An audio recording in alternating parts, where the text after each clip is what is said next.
সম্মানিত হাজিরিন মুসল্লিয়ান কিরাম, গত ৩ জুমা যাবত আমরা হুজুর আকদাস সাল্লাল্লাহু আলাইহি ওয়া আলিহি ওয়া আসহাবিহি আজমাইনের অনন্য বৈশিষ্ট্য সেগুলো নিয়ে আমরা ধারাবাহিক আলোচনা শুনছিলাম।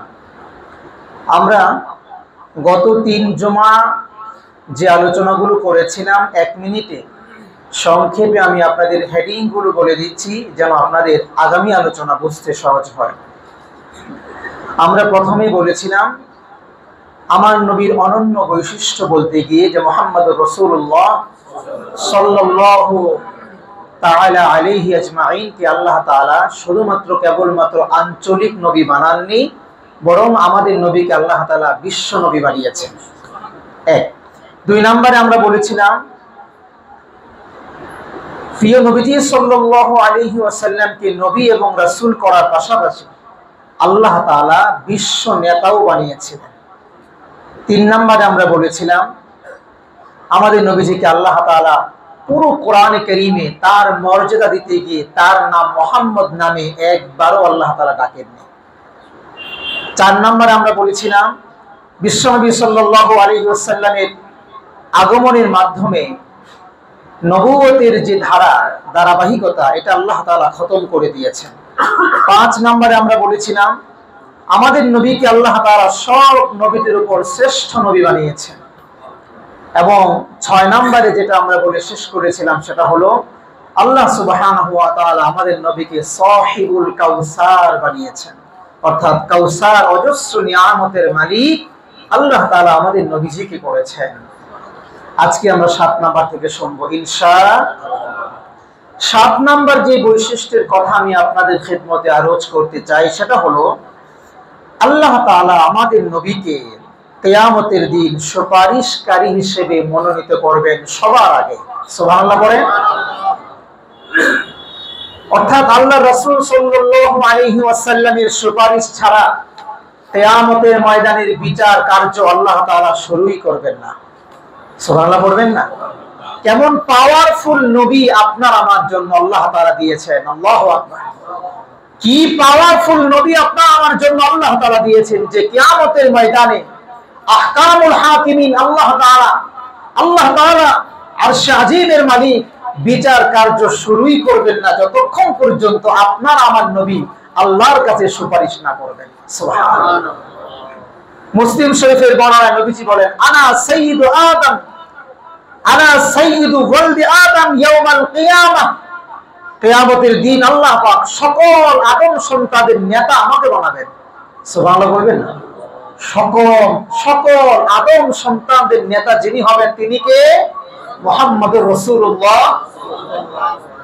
কিয়ামতের দিন আল্লাহ রাব্বুল আলামিন সমস্ত নবীদের সমস্ত আদম সন্তানদের সবার যিনি নেতা হবেন তিনি হলেন আপনার আমার পরিজাত টুকরো নবী মুহাম্মদুর রাসূলুল্লাহ।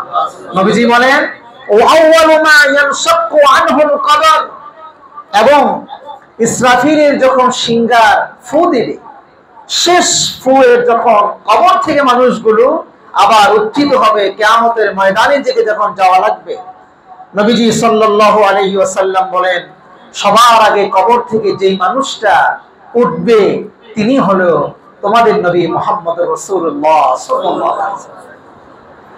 ও আনা আউয়ালুশ শাফি' ওয়া আউয়ালুল মুশাফফা, আর আমি হচ্ছি প্রথম শাফায়াতকারী আর আমার শাফায়াতি আল্লাহ তাআলা প্রথম কবুল করে নেবেন। সুবহানাল্লাহ। মুসলমান ভাইরা আমার, কিয়ামতের বিভীষিকাময় দিনে মানুষেরা যখন হাসরের ময়দানে দাঁড়িয়ে থাকতে থাকতে ভয়ঙ্কর পেরেশানের মধ্যে পড়ে যাবে, সে অবস্থার মধ্যে কতদিন থাকবে দাঁড়িয়ে? 50 আলফা সানাতিন মিম্মা তাউদ্দুন। মানুষেরা কতদিন পর্যন্ত দাঁড়িয়ে থাকবে? নবীজি বলেন দুনিয়ার 1 দিন 2 দিন 3 দিন 4 দিন 5 দিন হিসাব করতে করতে 50,000 বছর। তোমরা যখন গণনা করে শেষ করো মানুষেরা 50,000 বছর পর্যন্ত কিয়ামতের ময়দানে শুধু দাঁড়িয়ে থাকবে। আল্লাহু আকবার। ভাবা যায় 50 দিন নয়, 50 ঘন্টা নয়, 50,000 বছর মানুষরা কিয়ামতের ময়দানে বিভীষিকাময় অবস্থায় দাঁড়িয়ে থাকবে, ততক্ষণ পর্যন্ত রব কোনো কথাই বলবেন না। একটু চিত্রটা ভাবেন, কেন ইমাজিন কি চিত্র হবে সেদিন। 50,000 বছর পর্যন্ত মানুষ শুধু দাঁড়িয়ে থাকবে, রব কোনো কথাই বলবেন না কারোর সাথে। আল্লাহু আকবার। মানুষেরা 50,000 বছর পর্যন্ত দাঁড়িয়ে থাকার পর আল্লাহ রাব্বুল আলামিনের কহারিয়তের সেই চেহারা দেখা করে মানুষেরা যখন বিভীষিকাময় সেই দিনে পেরেশান হতে হতে একেবারে শেষ পর্যায়ে চলে যাবে, মানুষেরা তখন হযরত আদম আলাইহিস সালাতু ওয়াস সালামের কাছে যাবেন, কারণ তিনি প্রথম মানুষ, প্রথম নবী। আল্লাহ রাব্বুল আলামিন তারে বড় পছন্দ করে নিজের কুদরতি হাতে আল্লাহ রাব্বুল আলামিন জান্নাতের মধ্যে তারে বানাইলেন। এই জন্য আল্লাহ তাআলার সেই প্রিয় মানুষটার কাছে মানুষেরা সবাই যাবে, গিয়া বলবে, আদম আপনি আমাদের সকলের বাবা, আপনি আমাদের সকলের বাবা, আপনি যেহেতু বাবা, সন্তানদের জন্য আল্লাহর কাছে দোয়া করুন, সুপারিশ করুন, তিনি যেন বিচার কার্য শুরু করে দেন। হযরত আদম আলাইহিস সালাতু ওয়াস সালাম সেই দিন অপারগতা প্রকাশ করে বলবেন, না না না, আজ আমি তোমাদের পিতা হতে পারি, কিন্তু আল্লাহ তাআলা যে রূপ, ভয়ঙ্কর রূপ নিয়ে আরশে আজিমে বসে আছেন, আল্লাহ তাআলার সামনে কথা বলার মতন ক্ষমতা আমার নাই। যাও আমার সন্তান নূহ আলাইহিস সালাতু ওয়াস সালামের কাছে যাও। নূহ আলাইহিস সালাতু ওয়াস সালাম অপারগতা প্রকাশ করে মূসা আলাইহিস সালাতু ওয়াস সালামের কাছে পাঠাবেন, তার কাছে যাওয়া হবে। তিনি অপারগতা প্রকাশ করে ঈসা আলাইহিস সালাতু ওয়াস সালামের কাছে পাঠাবেন। হযরত ঈসা আলাইহিস সালাতু ওয়াস সালাম বলবেন, না না না, আজকে আমার কাছেও কোনো ক্ষমতা নাই, মহান রব্বুল আলামিনের কাছে সুপারিশ করার মতন যে যোগ্যতা আমি ঈসার আজ পর্যন্ত আজকে নাই, এই দিনে নাই। আজকের এই দিনে যিনি ক্ষমতা রাখেন, গিয়ে দেখো আরশে আজিমের পাশে মাকামে মাহমুদের সিজদায় পড়ে তোমাদের জন্য কান্না করে।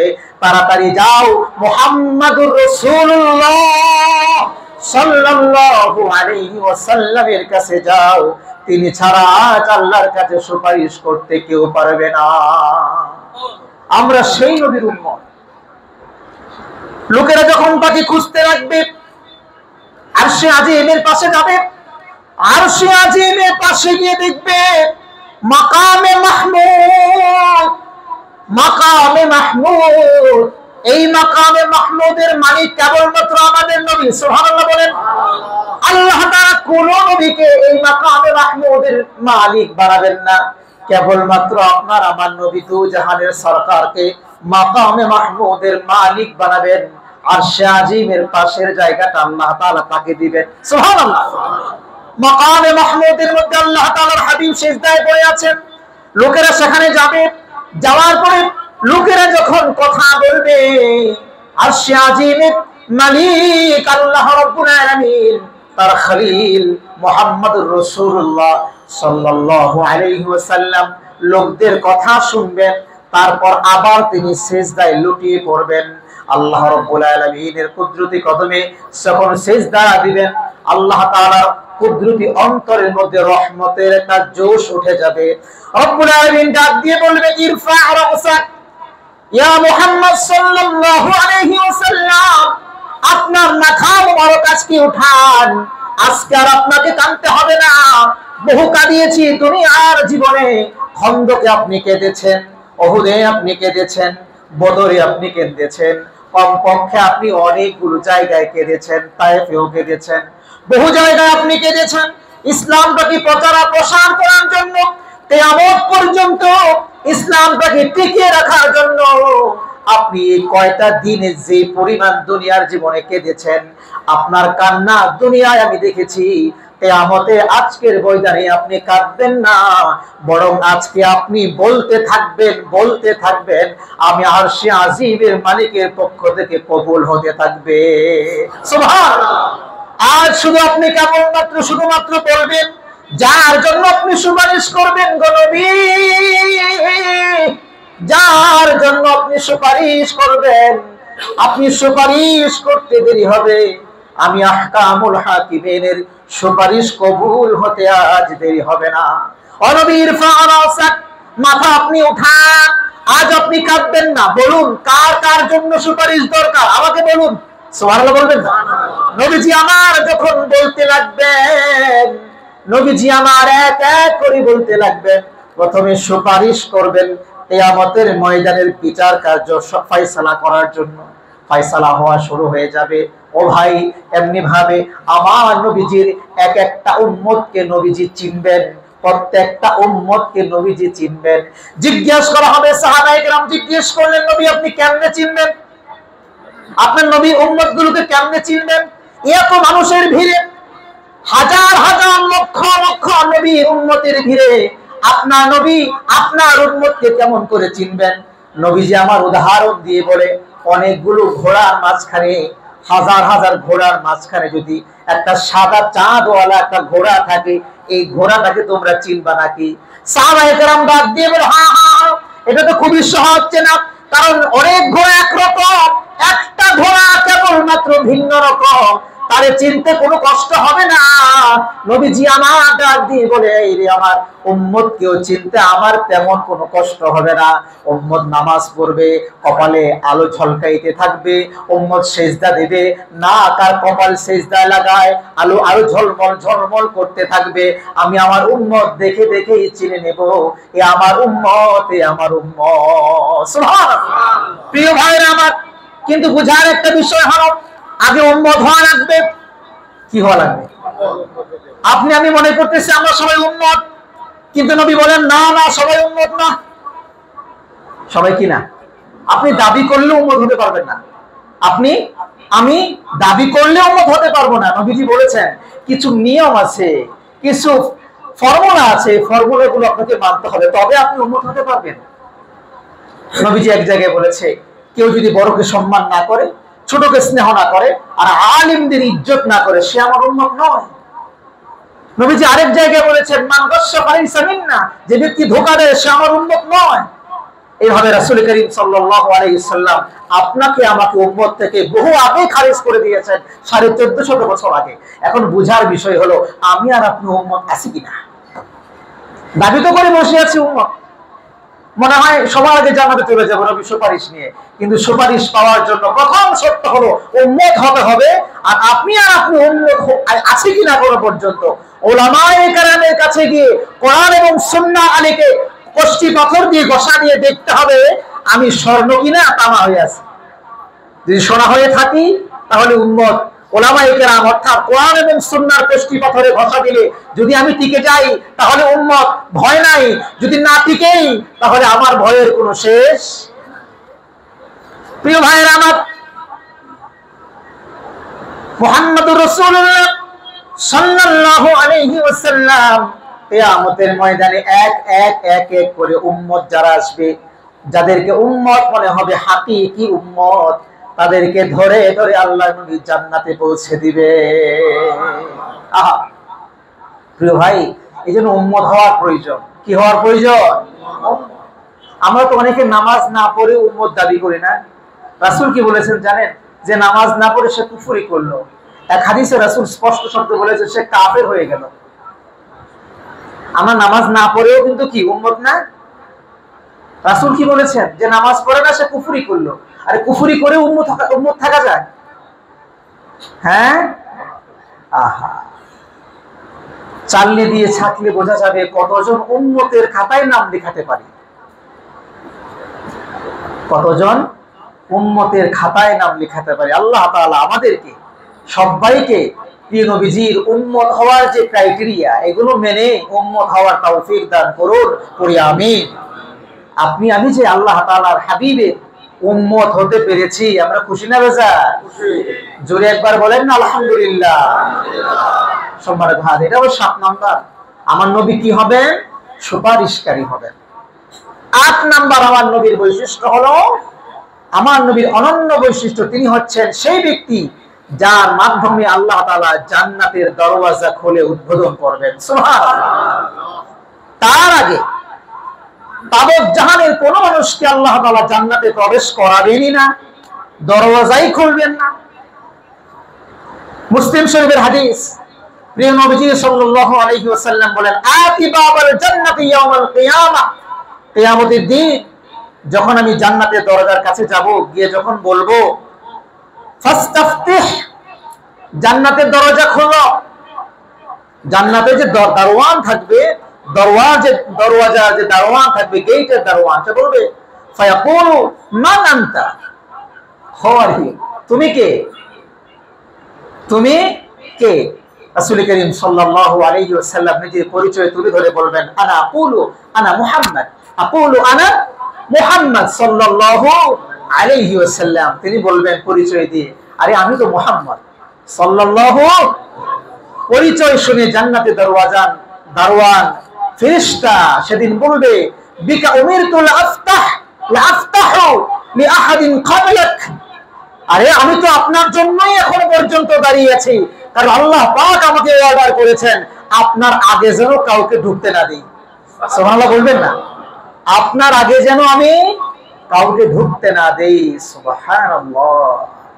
সেই নবীর উম্মত আমরা, যেই নবী প্রবেশ না করলে জান্নাতের দরজাই খুলবে না, যে নবী জান্নাতে প্রবেশ না করলে এর আগে আর কেউ ঢুকতে পারবে?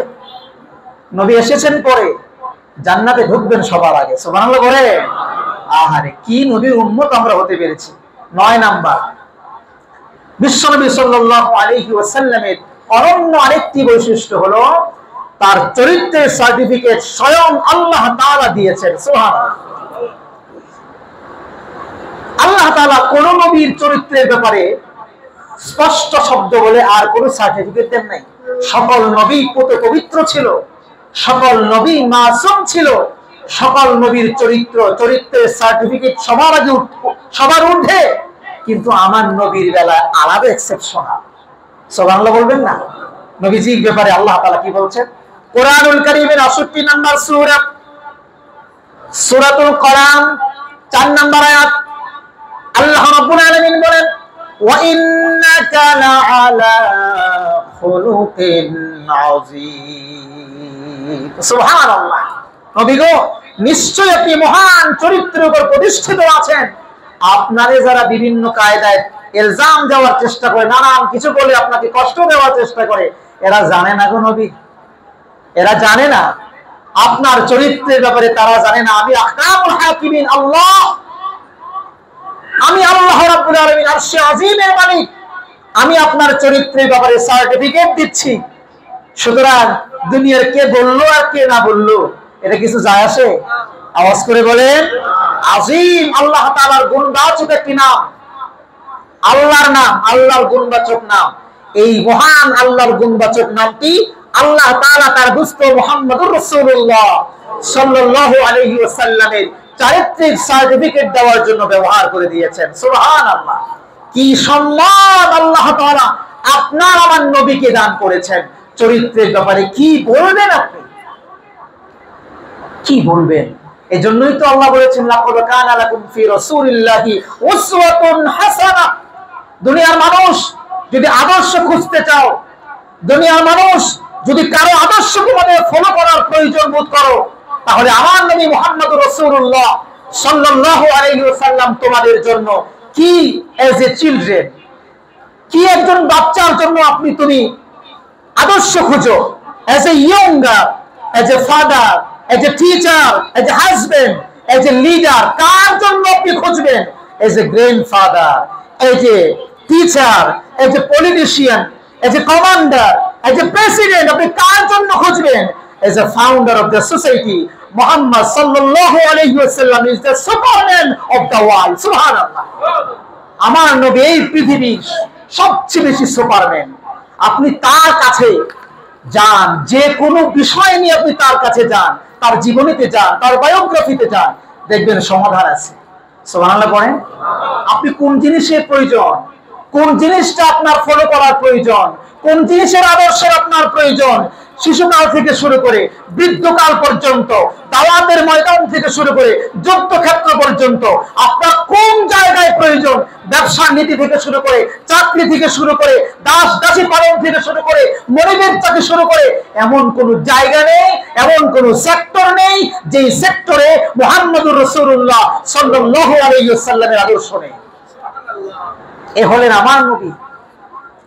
পৃথিবীর বহু মুসলিম আমার নবীর বায়োগ্রাফি পড়ে, আমার নবীর জীবনী পড়ে তাকে সর্বোচ্চ জায়গায় রেখেছে। যারাই তার জীবনী পড়েছে তারাই তাতে মুগ্ধ হয়েছে। ফাদার অফ ইন্ডিয়া বলা হয় কাকে জানেন? মহাত্মা গান্ধীকে, তাই নয় কি? মহাত্মা গান্ধী ইন্ডিয়ার ফাদার অফ ইন্ডিয়া বলা হয় তাকে।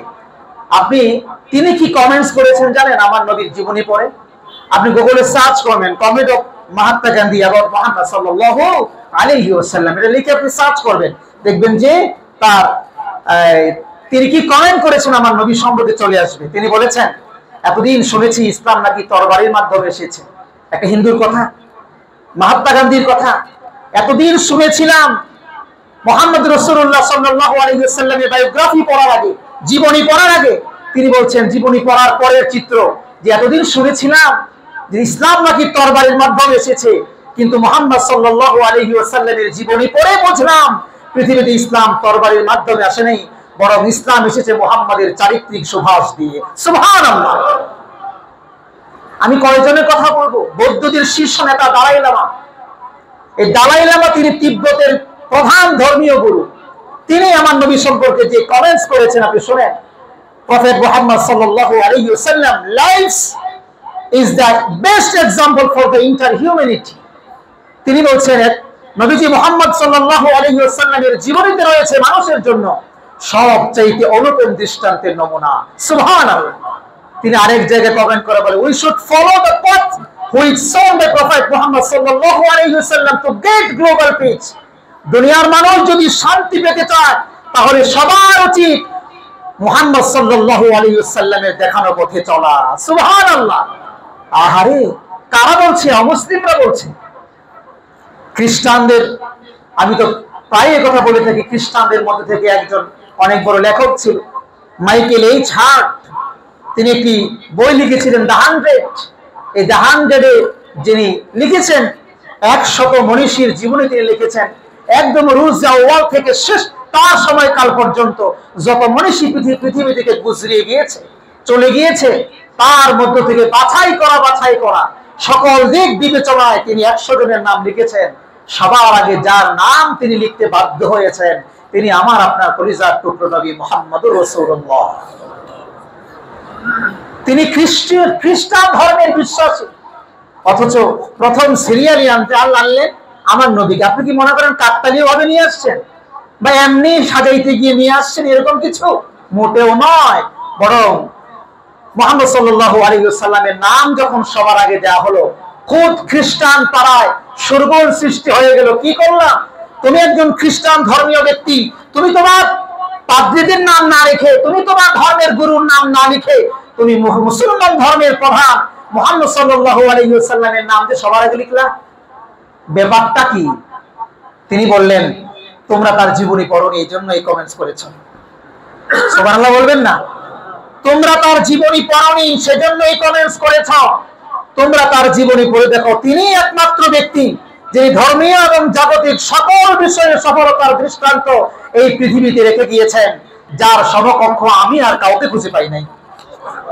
কি ধর্মীয়, কি জাগতিক, এমন কোন সাইট নাই যেই সাইটে মুহাম্মদ সাল্লাল্লাহু আলাইহি ওয়াসাল্লাম স্বাক্ষর রাখেননি। সুতরাং যিনি সকল বিবেচনায় সবার আগে, আমি আমার বইয়ে লিখেছি তার নাম সবার আগে। তিনি আরো বলেন, এই কথা বলতে আমার কোনো দ্বিধা নেই যে তিনি হচ্ছেন এই পৃথিবীর একজন অবিসংবাদিত নেতা। সুবহানাল্লাহ বলবেন না? যেখানে বিশ্ববাসী তার রহমতে আচ্ছাদিত, সেখানে আমরা দেখতে পাচ্ছি ভারতের মুম্বাইয়ে মুহাম্মদ সাল্লাল্লাহু আলাইহি ওয়াসাল্লামকে নিয়ে ব্যঙ্গচিত্র করা হচ্ছে, কটূক্তি করা হচ্ছে। আমরা তার তীব্র নিন্দা জানাচ্ছি। কথা বলে ঠিক কিনা? আল্লাহ রাব্বুল আলামিন আমাদেরকে বুঝার তৌফিক দান করুন। এই হলো আমার নবীর ৯ নাম্বার বৈশিষ্ট্য। একেবারে সংক্ষেপ করে বলছি। ১০ নাম্বার যদি আমরা বলি, আমার নবীর অনন্য কি বৈশিষ্ট্য? ১০ নাম্বার, তিনি হলেন জগৎবাসীর জন্য রহমত। সুবহানাল্লাহ। ওমা আরসালনাকা ইল্লা রাহমাতাল লিল আলামিন, জগৎবাসীর জন্য।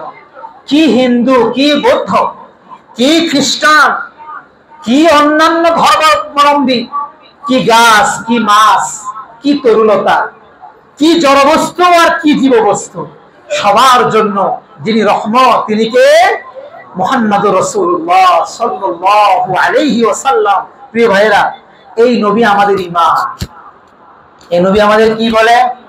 এটা আওয়াজ করে বলেন। এই নবী আমাদের ঈমান। নবীকে কলিজা দিয়ে ভালোবাসা লাগবে। শুধু মুখে বললে ভালোবাসা হয় না রে ভাই। নবীকে ভালোবাসতে হলে ভালোবাসার প্রমাণ উপস্থিত করতে হয়, ঠিক না? আপনি কোন জিনিসের দাবি করলেন, দাবি করলেই হবে না, সেই দাবির এগেইনস্টে আপনাকে প্রমাণ হাজির করতে হবে যে আপনার দাবির পক্ষে আপনি ঠিক আছেন। দাবি করে বসে রইলেন যে আমি নবীকে খুব ভালোবাসি, কিন্তু আপনার টকটবটক নবীর কোনো সুরত নাই, সিরত নাই, আদর্শ নাই। আপনি নবীজির আদর্শ অনুযায়ী চলেন না। ঘর থেকে বের হইতে গিয়ে আবার ঘরে ঢুকতে, ফজর থেকে নিয়ে রাত 10টা পর্যন্ত যত কাজ আপনার আমার হয়, কোনো কাজে নবীর আদর্শ নাই। অথচ আমরা দাবি করে বসে আছি নবীজির উম্মত, আমরা নবীজিকে ভালোবাসি। এরকম আছে না নাই? যে যাকে ভালোবাসবে, নিয়ম হলো তাকে সে ফলো করবে। যদি সত্যিকার আপনি ভালোবাসেন, তাহলে আপনাকে তাকে ফলোই করতে হবে। আপনি কি মনে করেন তার কোনো কাজ খারাপ ছিল? তার কোনো কাজ ব্যাকডেটেড ছিল? তার কোনো কাজ এই জগতে এই সময় আর চলে না, এমন কিছু? তাহলে আমরা যে করছি না, যদি তার কোনো কাজ খারাপ না হয়, তাহলে ভালো কাজটি আমি কেন করছি না? যদি তার কোনো কাজ ব্যাকডেটেড না হয়, সেই ভালো কাজটি আমি কেন করছি না? চির আধুনিক কাজটি কেন করছি না? যদি তিনি সর্বোত্তম আদর্শের মানুষ হন, তার আদর্শ আমি কেন নিচ্ছি না?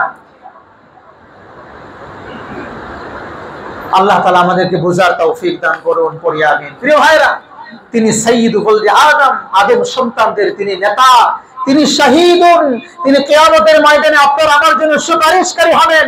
তিনি সাহিবু মাকাম মাহমুদ, তিনি মাকামে মাহমুদের মালিক, তিনি সাহিবুল কাউসার, তিনি কাউসারের মালিক। তার গুণ ও কীর্তন করে আমাদের মতন ফকিরেরা কোনদিন শেষ করতে পারবে না। আরে আমরা তো মানুষ, তারে সালাম করতো গাছ, তারে সালাম করতো পাথর, বিশ্বাস হয়? আহারে, তাসলিমুল হাজারি ওয়াস সাজারি ক্বাবলা নবুওয়া, নবুয়তের পূর্বেই তাকে গাছ এবং পাহাড়, পাথর তারে সালাম দিত। সুবহানাল্লাহ বলে। আনুষ্ঠানিকভাবে তিনি নবী হন না এখনো। আনুষ্ঠানিকভাবে দুনিয়ার জীবনে 40 বছর পূর্ণ হয় নাই, নবী হন নাই, তার আগেই তাকে সালাম দিত। নবীজি বলেন, বুখারী মুসলিমের হাদিস, হযরত জাবের রাদিয়াল্লাহু তাআলা আনহু থেকে হাদিস বর্ণিত, ইন্নী লাআরিফু হাজারান বিমাক্কাহ কানা ইউসাল্লিমু আলাইয়া ক্বাবলা আন বা'থা ইন্নী লাআরিফু আল-আন। নবীজি বলেন, এখন আমি এমন গাছ চিনি, আমি এখন এমন পাথর চিনি, যে পাথরের পাশ দিয়ে নবুয়তের পূর্বেই আমি যখন যেতাম, ওই পাথর আমাকে দেখলেই বলতো, আসসালাতু ওয়াসসালামু আলাইকা ইয়া রাসূলুল্লাহ। সুবহানাল্লাহ। এ আপনার নবী, আমার নবী। পাহাড়ে চিনলো, পাথরে চিনলো, কপাল পোড়া মুসলমান আমরা চিনতে পারলাম না। হযরত আলী রাদিয়াল্লাহু তাআলা থেকে বর্ণিত হাদিস, এই হাদিসে রাসূল করিম সাল্লাল্লাহু আলাইহি ওয়াসাল্লামের একটি চমৎকার দৃষ্টান্ত আলী বলছেন। একবার আলী বলছেন, আমি আর মুহাম্মদ সাল্লাল্লাহু আলাইহি ওয়াসাল্লাম মক্কার অলিতে গলিতে হাঁটছি, মক্কার অলিতে গলিতে হাঁটছি, যে পাহাড়ের পাশ দিয়ে যাই, যে গাছের পাশ দিয়ে যাই, আমি শুনতে পাই। কে শুনতে পায়? হযরত আলী বলছেন, আমি শুনতে পাচ্ছি পাহাড় বলছে আসসালাতু ওয়াসসালামু আলাইকা ইয়া রাসূলুল্লাহ, গাছ বলছে আসসালাতু ওয়াসসালামু আলাইকা ইয়া রাসূলুল্লাহ। গাছ সালাম করছে, পাহাড় সালাম করছে, বলে যে যেই গাছের সামনে দিয়ে যাই, যেই পাহাড়ের সামনে দিয়ে যাই, সেই পাহাড়ে আমার রাসূলকে সালাম করছে, সেই গাছে আমার রাসূলকে সালাম করছে। সুবহানাল্লাহ। একবার তো আমার রাসূল সাল্লাল্লাহু আলাইহি ওয়াসাল্লামের মন খারাপ, তিনি দাওয়াত দিচ্ছেন 40টা বছর, যিনি সবার কাছে আল আমিন, 40টা বছর পর্যন্ত তিনি সবার কাছে আল আমিন, এর চাইতে বিশ্বস্ত মক্কার আর কেউ নাই। এই মানুষটা যখন দাওয়াত দিচ্ছেন, তার দাওয়াত আর কেউ কবুল করে না। বলেন মনে খারাপ লাগার কথা কিনা? এতদিন পর্যন্ত বলছে মুহাম্মদ যা বলে এর বিন্দু পরিমাণ কোনো মিথ্যা বলে না। মুহাম্মদের কথা তো দুনিয়া সব মিথ্যা হতে পারে, মুহাম্মদের কথা মিথ্যা হতে পারে না। এত ভালো এবং আদর্শিক যে মানুষ, তিনি যখন দাওয়াত দেওয়া শুরু করলেন, এক আল্লাহর তাওহীদের দাওয়াত যখন শুরু করলেন, ওমা তার গোত্রীয় লোকেরা তার দাওয়াত আর কবুল করে না। মুহাম্মদ সাল্লাল্লাহু আলাইহি ওয়াসাল্লাম মনে মনে কষ্ট পেলেন। কি পেলেন? এটা আওয়াজ করে বলেন, কষ্ট পেলেন, খুব ব্যথা লাগলো। এই মানুষেরা আমাকে চিনে 40টা বছর যাবত, এই মানুষেরা আমাকে জানে 40টা বছর যাবত, আমার চরিত্র সম্পর্কে জানে, আমার জ্ঞান সম্পর্কে জানে, আমার আচরণ সম্পর্কে জানে, আমার সব কিছু তারা জানে। তাদের সামনে আমি বড় হয়েছি, তাদের কোলে পিঠে আমি মানুষ হয়েছি, আজ এত বড় হয়েছি, তারাই আমাকে আল আমিন উপাধি দিয়েছে। হ্যাঁ, আমাকে বলছে সব মিথ্যা হতে পারে, মুহাম্মদ বিন আব্দুল্লাহর কথা নাকি মিথ্যা নয়। তো আমি যখন বলছি এরা বিশ্বাস করছে না, এরা আমাকে নবী হিসেবে মানছে না, আল্লাহকে আল্লাহ হিসেবে মানছে না। তিনি খুব কষ্ট নিয়ে বসে আছেন। হঠাৎ হযরত জিবরাইল আমিন আলাইহিস সালাতু ওয়াস সালাম আসমান থেকে নেমে আসলেন। সুবহানাল্লাহ। জিবরাইল তো তার কাছে 24,000 বার এসেছেন, তিনি তার কাছে বন্ধুর মতো ছিলেন। কিসের মতো ছিলেন? বন্ধুর মতো। এসে বলেন, মুহাম্মদ সাল্লাল্লাহু আলাইহি ওয়াসাল্লাম কষ্ট না? সুবহানাল্লাহ বলেন না? নবীজি বলেন, হ্যাঁ কিছুটা কষ্ট। খেন তো এরা আমার দাওয়াত কবুল করে না, এরা জানে যে আমি সবচেয়ে ভালো, আমি সত্য কথা বলি, এদের সামনে আমি বড় হয়েছি, তারা আমার কথা শুনছে না কেন? আমি সত্য নবী, তারপরেও তারা দাওয়াত কবুল করছে না কেন? বলে যে আপনার মনে কষ্ট, একটু কষ্টটা দূর করি। বলে হ্যাঁ করেন। আপনি মক্কার একদম শেষ প্রান্তে তাকান তো দেখি। শোনেন শোনেন, হাদিস বলছে, আমার দিকে তাকান, আমার দিকে তাকান। বলে যে মক্কার শেষ প্রান্তে যত দূর পর্যন্ত আপনার চোখ যায়, এখন তো দেয়াল টেয়াল, যত দূর পর্যন্ত চোখ যায় আপনি তাকান। নবীজি সাল্লাল্লাহু আলাইহি ওয়াসাল্লামের চোখ একেবারে শেষ প্রান্ত পর্যন্ত, যত দূর পর্যন্ত গিয়েছে তিনি তাকিয়েছেন। দেখতে পেলেন একটি খেজুর গাছ। কি দেখতে পেলেন? আওয়াজ আওয়াজ আওয়াজ করে বলে, খেজুর গাছ দেখতে পেলেন। খেজুর গাছ দেখার পর নবীজিকে জিবরিল আমিন আলাইহিস সালাতু ওয়াস সালাম বলেন, নবী আপনি খেজুর গাছ থেকে আদেশ করেন আপনার কাছে আসার জন্য। সুবহানাল্লাহ বলবেন না? নবীজি আদেশ করতে দেরি, খেজুর গাছ মক্কার এক প্রান্ত থেকে টুকটুক টুকটুক টুকটুক করে হেঁটে হেঁটে আমার নবীর সামনে এসে উপস্থিত। আমি আমার নবীকে চিনাচ্ছি, মিয়া গাছ চিনলো আমার নবীকে, মানুষ হয়ে চিনলাম না আমরা আমার নবীকে। নবীজি আমার নবীজির সামনে গাছ এসে হাজির। বড় আশ্চর্যের বিষয় হলো, জিবরাইল বললেন এবার আবার আপনি নির্দেশ আবার করেন, সে আবার আগের জায়গায় ফিরে যাবে। নবীজি আবার নির্দেশ করলেন গাছকে, গাছ আবার টুকটুক টুকটুক করে আগের সেই জায়গায় গিয়ে উপস্থিত। সুবহানাল্লাহ, এ তো আমার নবী। একবার তিরমিজির বর্ণনা, তিরমিজির হাদিস বলছি, একবার এক বেদুইন গ্রামের একজন ভদ্রলোক, এখনো পর্যন্ত ইসলাম কবুল করেনি। নবীজি বসে আছেন, এমন সময় তিনি এসে বলছেন, আপনি যে দিনের নবী, আপনি যে সত্য নবী, আমাকে একটু নিদর্শন দেখান, তাইলে আমি আপনার ধর্ম কবুল করব। সুবহানাল্লাহ বলেন, আমাকে একটু নিদর্শন দেখান, তাহলে আমি আপনার ধর্ম কবুল করব। নবীজি বললেন, চিন্তা করলেন যে কি নিদর্শন তাকে আমি এখন দেখাবো, সে যে আমার ধর্ম কবুল করবে, কি নিদর্শন দেখাবো। তিনি তাকেই দেখলেন তার সামনে একটি খেজুর গাছ। কি গাছ? খেজুর গাছ। খেজুর গাছে যখন খেজুর হয়, এটাকে আপনারা কি বলেন, বাতা বলেন না থোকা বলেন? থোকা। থোকা না, খেজুর গাছে ছড়া হয় যে অনেক, না তো থোকা। বেদুইন বসে আছে পাশে, নবীজিকে বলছেন, আপনি যদি কোনো নিদর্শন আয়াত দেখাতে পারেন, আমাকে নিদর্শন দেখাতে পারেন, তাহলে আমি এখনই আপনার হাতে হাত রেখে মুসলমান হয়ে যাব। নবীজি খেজুর গাছের দিকে তাকালেন। খেজুর, তিরমিজির হাদিস, সহিহ হাদিস বলছি, খেজুর গাছের দিকে তাকিয়ে খেজুরের থোকাকে বললেন, খেজুরের থোকা আমার কাছে নেমে আসো। সুবহানাল্লাহ বলবেন না? খেজুরের থোকাকে বললেন আমার কাছে নেমে আসো। এই কথা বলতে দেরি খেজুরের থোকা আস্তে আস্তে আস্তে আস্তে সুন্দর মতো আপনা আপনি কেটে খেজুর গাছের নিচ পর্যন্ত আসার পরে লাফাইতে লাফাইতে আমার নবীর কাছে এসে চুপ করে দাঁড়ায় রইল। বেদুইন দেখি তো একেবারে হতভম্ব, কিংকর্তব্য বিমূঢ়, কিরে এই কাজ কি করে সম্ভব? কিন্তু এটা কেমনে সম্ভব? মুহাম্মদ সাল্লাল্লাহু আলাইহি ওয়াসাল্লামের মুজিজার কারণে সম্ভব, ঠিক কি না ভাই?